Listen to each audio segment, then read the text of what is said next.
আসসালামু আলাইকুম। চাকরির খোঁজে আপনাকে স্বাগত।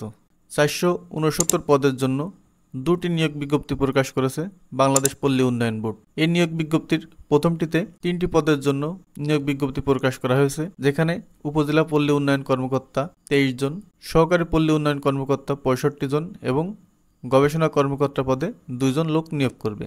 দ্বিতীয় নিয়োগ বিজ্ঞপ্তিতে 18টি পদের জন্য লোক নিয়োগ করবে, যেখানে প্রথমে আছে হিসাব রক্ষক, এখানে 177 জন, স্টেনোগ্রাফার কাম কম্পিউটার অপারেটর পদে 5 জন, হিসাব সহকারী 36 জন, station typing cum computer operator পদে 7 জন, অফিস সহকারী কাম কম্পিউটার অপারেটর পদের জন্য 30 জন এবং অফিস সহায়ক পদের জন্য 50 জন লোক নিয়োগ করবে। অনলাইনে আবেদনপত্র পূরণ ও পরীক্ষার ফি জমাদানের পদ্ধতিতে বলা হয়েছে brdb.teltok.com.bd এই ওয়েবসাইটের মাধ্যমে আবেদন দাখিল করতে হবে। অনলাইনে আবেদনের সময়সীমা 15/7/2024 তারিখ সকাল 10টা থেকে 14/8/2024 তারিখ বিকাল 5টা পর্যন্ত।